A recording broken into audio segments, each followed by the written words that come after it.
Sir, এই যে এই মেয়েটা ওর মালিকের বাসা চুরি করেছে স্যার, এই জন্য আমি ওকে ধরে নিয়ে আসছি। আমার এক্স ওয়াইফ?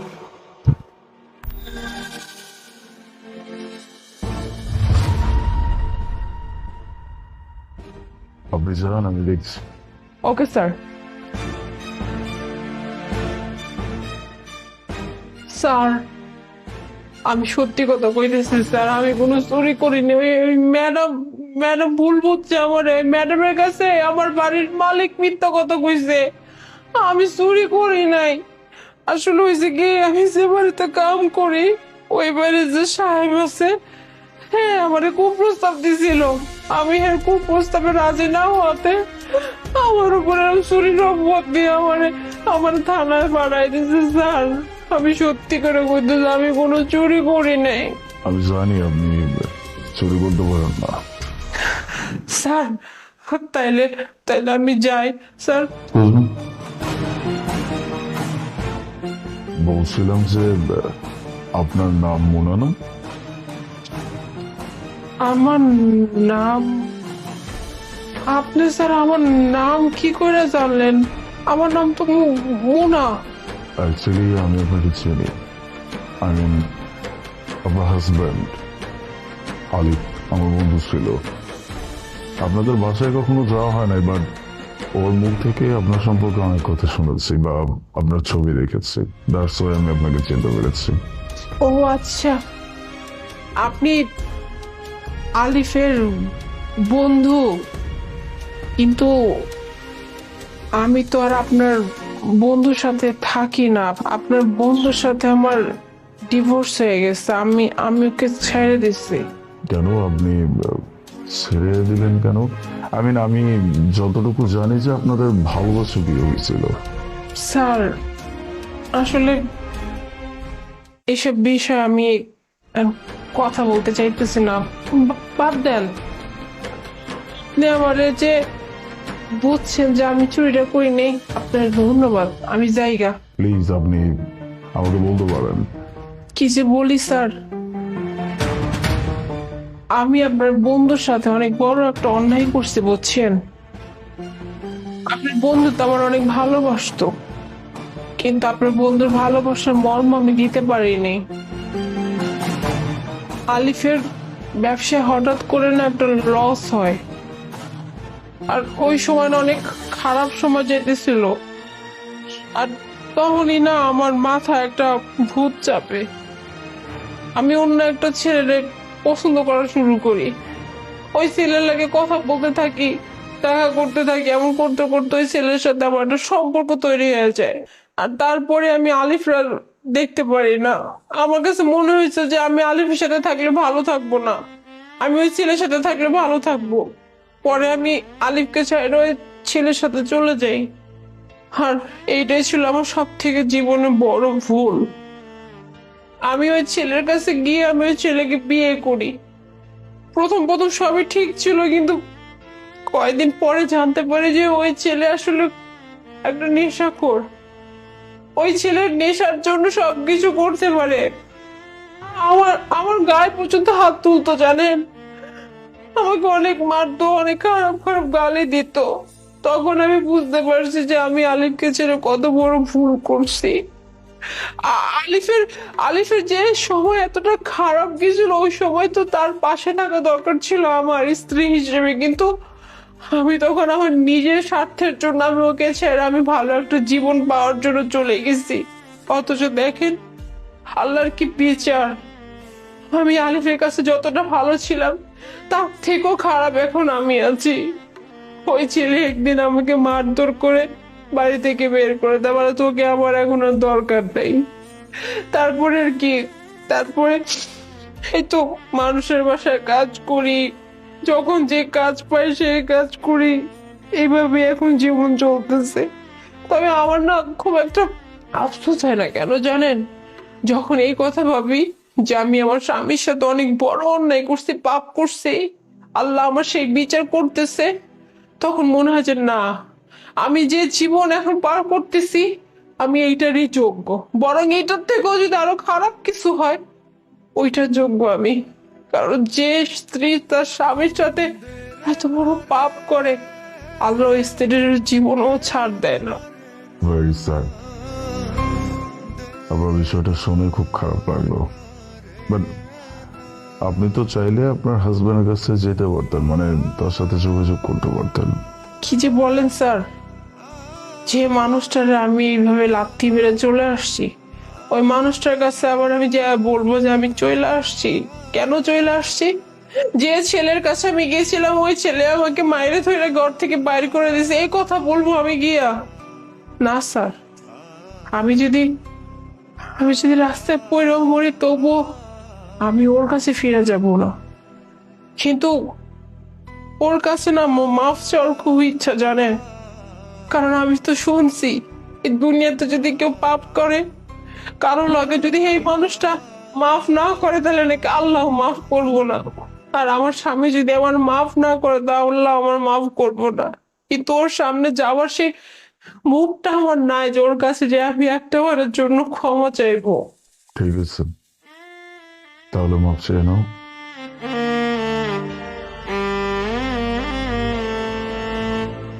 তু- তু- তুমি তুমি এই থানার ওসি? তুমি এখানে কিভাবে? তার মানে তুমি এতক্ষণ সব কিছু শুনে ফেলছো। ভালো হয়েছে। তুমি জানো আমি অনেক বড় পাপ করছি তোমার সাথে, সেই পাপের শাস্তি আমি প্রতিনিয়ত পাইতেছি, বিশ্বাস করো। আমি তোমার সাথে অনেক বড় অন্যায় করছি। তুমি আমার কতটা ভালোবাসতা, আর আমি তোমার ভালোবাসার কোনো মূল্য দিতে পারি নাই। আমি একটা মিথ্যা ভালোবাসার পিছনে ছুটে গেছিলাম, আর আজকে দেখো তুমি কোথায় আর আমি কোথায়। আমি আমি তোমার কাছে হাত জোর করে ক্ষমা চেয়েছি, তুমি আমাকে পারলে মাফ করে দিও। আমি জানি আমি ক্ষমার অযোগ্য, তবু যদি সম্ভব হয় তুমি আমাকে মাফ করে দিও। মাফ করবো, তবে একটা শর্তে। শর্ত? তুমি তুমি আমার যা শর্ত দিবা, যা কিছু করতে বলবো, আমি দুনিয়ার সব কিছু করবো। আমি কোনো কিছু বাদ রাখবো না, কিন্তু তার বিনিময়ে তুমি আমার মাফ করে দিও। আমাকে আবার বিয়ে করতে হবে। বিয়ে? তুমি তুমি আমার আবার বিয়ে করতে চাইতেছো? কি বলতেছো তুমি? হ্যাঁ, তুমি কি ভুলে গেছো যে এই মানুষটা তোমার লাগে কি করছে? হ্যাঁ, তোমার ছাইরা অন্য একটা পোলার লগে চলে গেছিল। তুমি সেই মানুষটারে আবার আবার নিজের করে চাইতেছো, বিয়ে করতে চাইতেছো? না না, তুমি আমার বিয়ে করবে না। তুমি তুমি আরো ভালো কিছু ডিসার্ভ করো। তুমি আমার মতো এরকম একটা মায়ের তুমি ডিসার্ভ করো না। আমি তোমাকে ভালোবেসে বিয়ে করছিলাম, অনেক ভালোবাসি তোমাকে। আমি কখনো তোমার প্রতি কোনো অভিযোগ রাখি নাই, আমি তোমার প্রতি কোনো বদদোয়া করি নাই। সবসময় চেয়েছি তুমি যেন ভালো থাকো, তোমার ভালোতে আমি ভালো থাকবো, এটা ভাবছি। আজকে তুমি তোমার নিজের ভুল নিজে বুঝতে পারছো। আমার এর থেকে বেশি আর কিছু কিছু চাওয়ার নেই তোমার কাছ থেকে। আমি শুধু চাই আমরা একসাথে থাকবো, আমি তোমাকে আর হারাইতে চাই। তুমি সত্যি বলতেছো? আল্লাহ যে আমার এত বড় একটা সুযোগ দেবে জীবনে, বিশ্বাস করে আমি কল্পনাও করি নেই। আমি তো এটাই ভেবে নিয়েছি যে আমি হয়তো বা জীবনে ক্ষমা পাবো না, কিন্তু আল্লাহ যে আমার দ্বিতীয়বারের মতো তোমাকে আমার জীবনে ফিরাই দিছে, এইটা আমি বিশ্বাসই করতে পারতেছি না। আমিও আমিও আর তোমার হারাতে চাই না, সত্যিকার অর্থে বিশ্বাস কর, আমি তোমার হারাতে চাই না।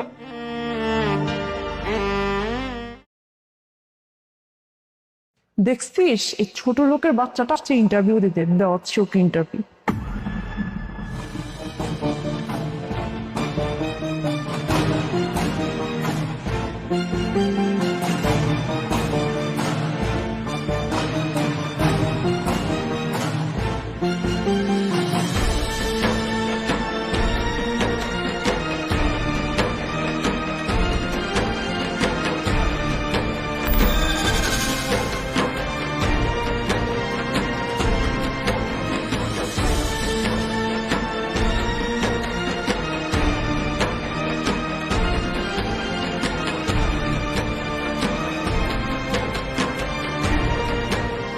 ম্যাম, আমাদের ইন্টারভিউটা।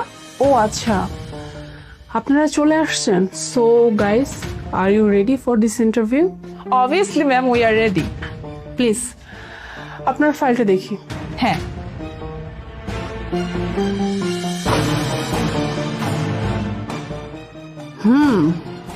আপনার কোয়ালিফিকেশন তো দেখছি বেশ ভালো, 5 years experience, good, very good. Mister Shahadat, আপনার ফাইলটা দেখি।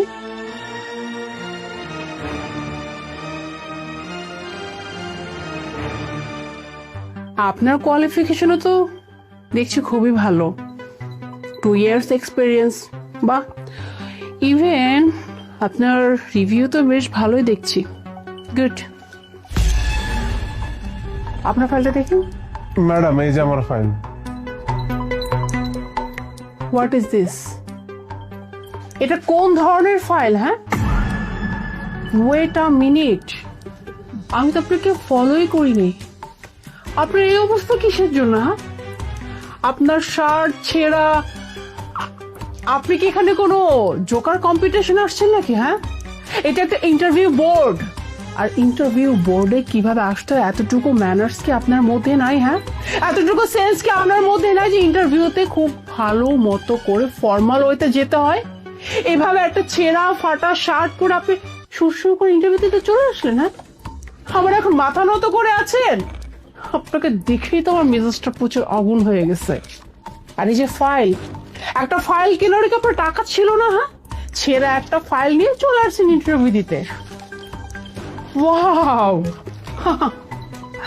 সিরিয়াসলি, এটা কোন অ্যাঙ্গেল থেকে একটা ক্যান্ডিডেটের সিভি হয়? হ্যাঁ, রাবিশ জানি কোথাকার।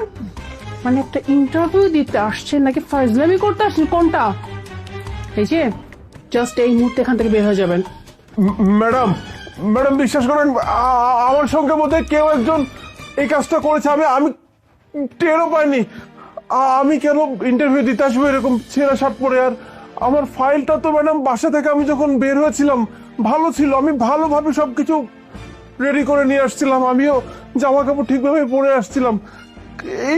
এগুলো কিভাবে হলো ম্যাডাম? ম্যাডাম বিশ্বাস করেন, আমি কিচ্ছু জানি না ম্যাডাম।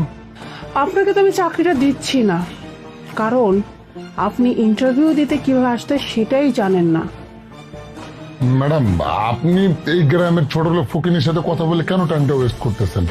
আপনি আমাদের ইন্টারভিউটা নেন না, আমাদের ইন্টারভিউ নিয়ে আপনি তাড়াতাড়ি আপনার কাজটা শেষ করুন, ওকে বিদায় করে দেন।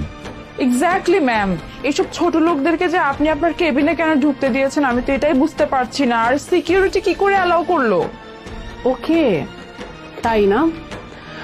আপনারা ঠিকই বলছেন, এরকম একজন মানুষকে কেন আমি আমার ক্যাবিনে অ্যালাউ করছি, একদম উচিত করিনি, তাই না? বাট আপনারা দুজন এতটাও খুশি হবেন না। আপনারা এটা ভাববেন না যে ওকে আমি জব দেইনি বিধায় আপনারা জব পাচ্ছেন। আপনাদের দুজনের মধ্যেও কিন্তু কেউ জব পাবে না। হোয়াট ম্যাম, আপনি এসব কি বলছেন? আপনি তো মাত্রই আমাদের সিভি দেখলেন এবং বললেন আমাদের অনেক ভালো এক্সপিরিয়েন্স আছে, আমরা এই জবের জন্য একদম পারফেক্ট, তাহলে এখন এরকম বলছেন কেন? এক্স্যাক্টলি, আপনাদের সবকিছু ঠিকঠাক আছে, আপনাদের সিভি ঠিকঠাক আছে, আপনাদের ড্রেস আপ ঠিকঠাক আছে, বাট আপনারা মানুষ ঠিকঠাক না। Madam, just shut up!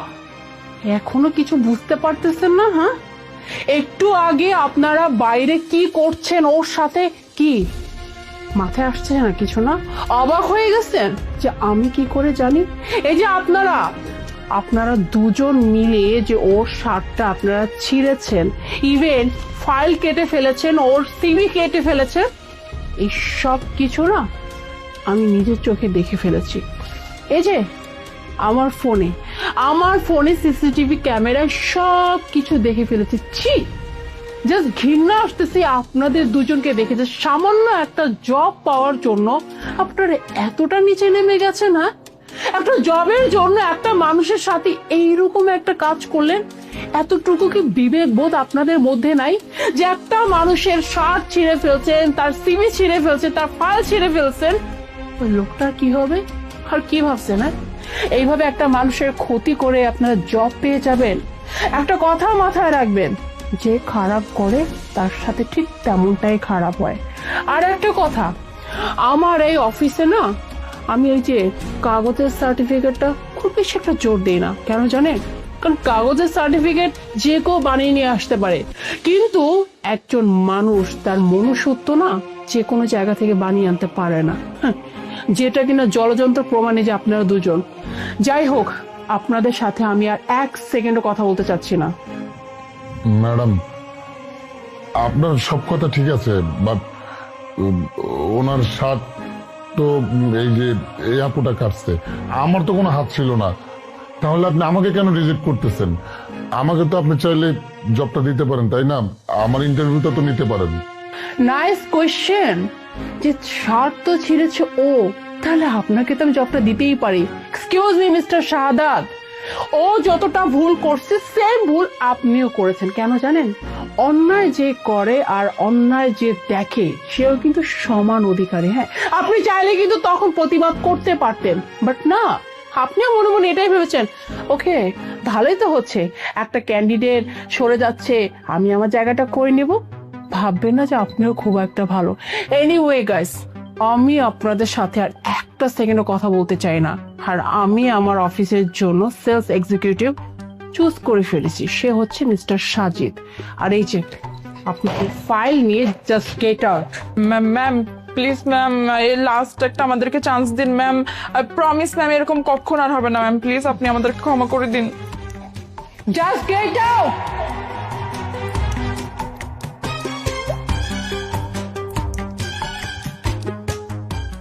Mister Sajid, I am really sorry. আসলে আমি থাকাকালীনও আপনার সাথে এত খারাপ কিছু একটা হয়েছে।